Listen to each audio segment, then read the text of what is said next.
Iran ಉದ್ವಿಗ್ನತೆ ನಡುವೆ ಜಗತ್ತಿನಲ್ಲಿ ಹೊಸ ಪವರ್ ಬ್ಲಾಕ್. ಒಂದಾದವು 3 ಪ್ರಬಲ ಮುಸ್ಲಿಂ ದೇಶಗಳು. ಮುಂದೇನು ವೀಕ್ಷಕರೇ? ಅಮೆರಿಕ ಮತ್ತು ಇಸ್ರೇಲ್ ನಡೆಸಿದ ದಾಳಿಯಿಂದಾಗಿ ಇಡೀ ಮಧ್ಯಪ್ರಾಚ್ಯದಲ್ಲಿ ಯುದ್ಧದ ಬೆಂಕಿ ಉರಿತಾ ಇದೆ. ಇರಾನ್ ಮೇಲಿನ ದಾಳಿ ಇಡೀ ಜಗತ್ತಿನ ತೈಲ ಪೂರೈಕೆ ಮತ್ತು ಭದ್ರತೆಗೆ ಸವಾಲಾಗಿ ಪರಿಣಮಿಸಿದೆ.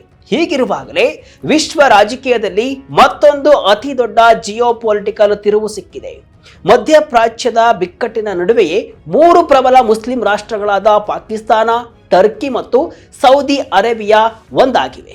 ಈ 3 ದೇಶಗಳು ಸೌದಿ ಅರೇಬಿಯಾದ ಜಿಡ್ಡಾದಲ್ಲಿ ಅತ್ಯಂತ ಪ್ರಮುಖವಾದ ಜಂಟಿ ರಕ್ಷಣಾ ಒಪ್ಪಂದಕ್ಕೆ ಸಹಿ ಹಾಕಲಿವೆ ಎಂಬ ಸುದ್ದಿ ಈಗ ಭಾರಿ ಸಂಚಲನವನ್ನು ಮೂಡಿಸಿದೆ.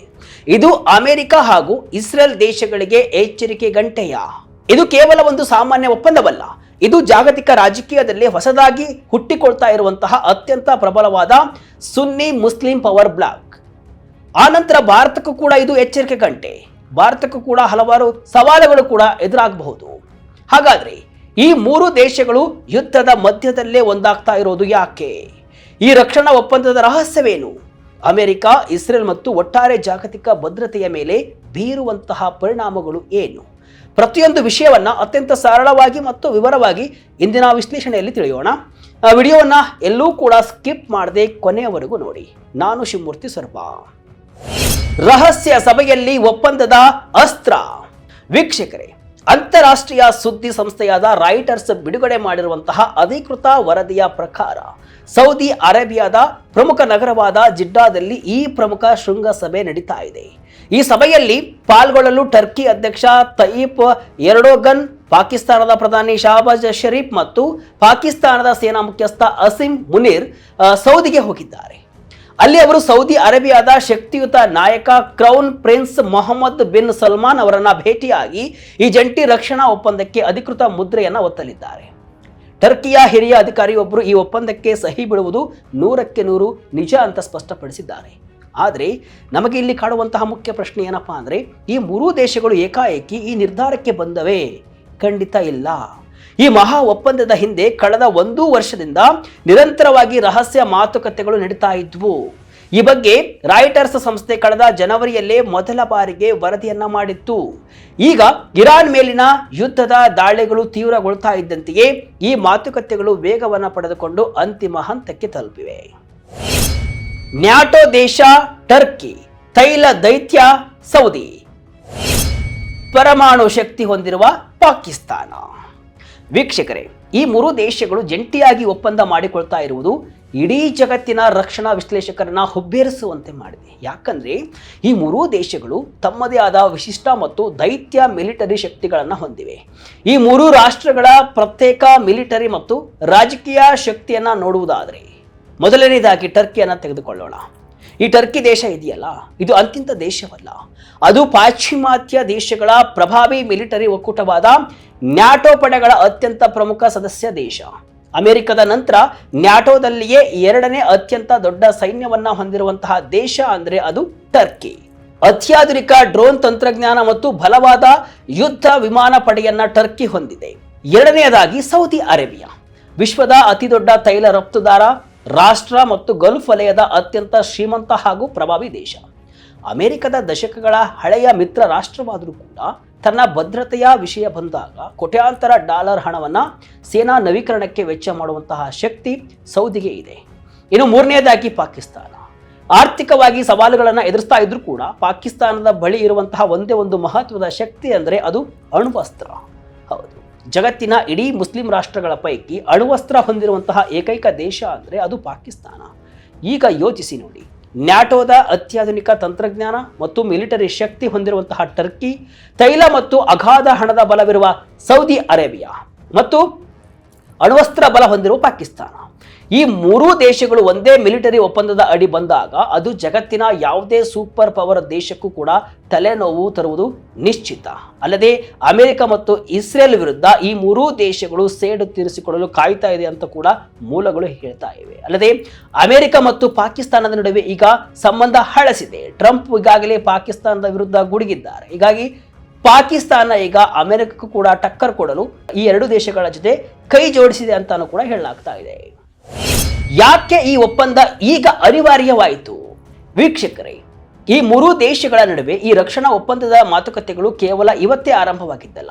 ಕಳೆದ 1 ವರ್ಷದಿಂದ ಇಲಾಖೆಯು ಅತ್ಯಂತ ರಹಸ್ಯವಾಗಿ ಈ ಬಗ್ಗೆ ಮಾತುಕತೆ ನಡೆಸ್ತಾ ಇತ್ತು. ಇರಾನ್ ಮೇಲೆ ಅಮೆರಿಕ ಮತ್ತು ಇಸ್ರೇಲ್ ನಡೆಸಿದ ಭೀಕರ ದಾಳಿಗಳೇ ಈ ಒಪ್ಪಂದಕ್ಕೆ ಅಡಿಪಾಯ ಹಾಕಿವೆ. ಇರಾನ್ ಮೇಲಿನ ದಾಳಿಯು ಗಲ್ಫ್ ದೇಶಗಳ ಭದ್ರತೆಯಲ್ಲಿರುವಂತಹ ಲೋಪದೋಷಗಳನ್ನು ತೆರೆದಿಟ್ಟಿದೆ. ಮಧ್ಯಪ್ರಾಚ್ಯದಲ್ಲಿ ಯುದ್ಧದ ಪರಿಸ್ಥಿತಿ ನಿರ್ಮಾಣವಾದ ತಕ್ಷಣವೇ ಜಗತ್ತಿನ ತೈಲ ಮತ್ತು ಸರಕು ರವಾನೆಯ ಪ್ರಮುಖ ಮಾರ್ಗವಾದ ಹಾರ್ಮುಜ್ ಜಲಸಂಧಿ ಬಂದ್ ಆಗುವ ಹಂತಕ್ಕೆ ಬಂದು ತಲುಪಿತು. ಗಲ್ಫ್ ರಾಷ್ಟ್ರಗಳಿಗೆ ತಮ್ಮ ತೈಲ ರಫ್ತು ನಿಂತು ಹೋದರೆ ಆರ್ಥಿಕವಾಗಿ ಭಾರಿ ನಷ್ಟ ಅನುಭವಿಸಬೇಕಾಗುತ್ತೆ.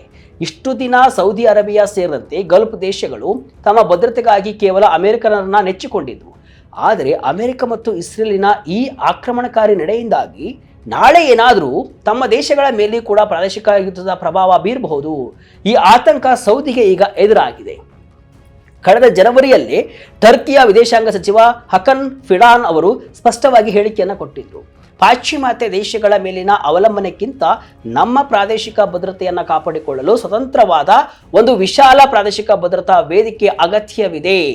ಆ ದೂರದೃಷ್ಟಿಯ ಫಲವೇ ಇಂದಿನ ಈ ಒಪ್ಪಂದ. ಒಬ್ಬರ ಮೇಲಿನ ದಾಳಿ ಎಲ್ಲರ ಮೇಲಿನ ದಾಳಿ. ಈ ಹೊಸ ಒಪ್ಪಂದದಲ್ಲಿ ಯಾವೆಲ್ಲ ಷರತ್ತುಗಳು ಇವೆ ಅಂತ ಅಧಿಕೃತವಾಗಿ ಹೊರಬೀಳಬೇಕಾಗಿದೆ. ಆದರೆ ಸೌದಿ ಅರೇಬಿಯಾದ ಅಧಿಕಾರಿಯೊಬ್ಬರು ನೀಡಿದಂತಹ ಮಾಹಿತಿಯ ಪ್ರಕಾರ ನೋಡೋದಾದ್ರೆ ಇದು ಈಗಾಗಲೇ ಇರುವಂತಹ ಸೌದಿ ಪಾಕಿಸ್ತಾನ್ ರಕ್ಷಣಾ ಒಪ್ಪಂದದ ವಿಸ್ತೃತ ರೂಪವಾಗಿದೆ. ನಿಮಗೆ ಗೊತ್ತಿರಲಿ, ಸೌದಿ ಮತ್ತು ಪಾಕಿಸ್ತಾನದ ನಡುವೆ ಈಗಾಗಲೇ ಒಂದು ಒಪ್ಪಂದವಿದೆ.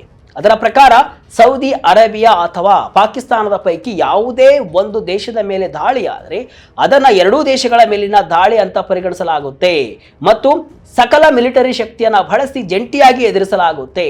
ಈಗ ಇದೇ ಒಪ್ಪಂದಕ್ಕೆ ಟರ್ಕಿ ಕೂಡ ಈಗ ಎಂಟ್ರಿ ಆಗಿದೆ. ಇದರರ್ಥ ಮುಂಬರುವ ದಿನಗಳಲ್ಲಿ ಸೌದಿ, ಪಾಕಿಸ್ತಾನ ಅಥವಾ ಟರ್ಕಿ ದೇಶಗಳ ಮೇಲೆ ಯಾವುದೇ ಹೊರಗಿನ ಶಕ್ತಿ, ಅದು ಇಸ್ರೇಲ್ ಆಗಿರಲಿ ಅಥವಾ ಅಮೆರಿಕವೇ ಆಗಿರಲಿ, ಸೇನಾ ದಾಳಿಯನ್ನು ನಡೆಸಿದರೆ ಈ ಮೂರೂ ದೇಶಗಳು ಜಂಟಿಯಾಗಿ ಒಗ್ಗಟ್ಟಾಗಿ ಸೇನಾ ಕಾರ್ಯಾಚರಣೆಗೆ ಇಳಿಯುವ ಹಕ್ಕನ್ನು ಪಡೆಯುತ್ತವೆ.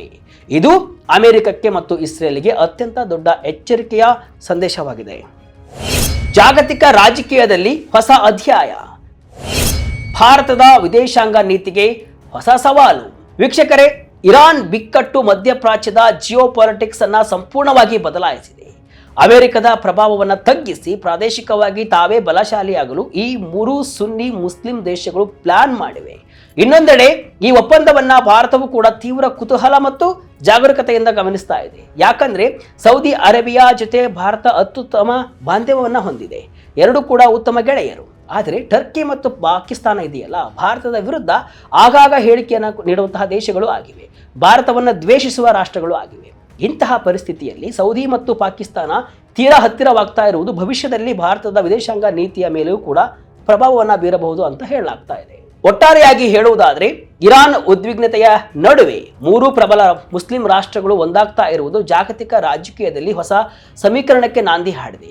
ಪಾಕಿಸ್ತಾನದ ಅಣ್ವಸ್ತ್ರ ಶಕ್ತಿ, ಸೌದಿ ಅರೇಬಿಯಾದ ಹಣದ ಬಲ ಮತ್ತು ಟರ್ಕಿಯ ಸುಧಾರಿತ ಮಿಲಿಟರಿ ತಂತ್ರಜ್ಞಾನ ಈ ಜಂಟಿ ರಕ್ಷಣಾ ಒಪ್ಪಂದದ ಮೂಲಕ ಅಮೆರಿಕದಂತಹ ಪಾಶ್ಚಿಮಾತ್ಯ ದೇಶಗಳ ಮೇಲಿನ ಅವಲಂಬನೆಯನ್ನು ತಗ್ಗಿಸಲು ಈಗ ಸಜ್ಜಾಗಿವೆ.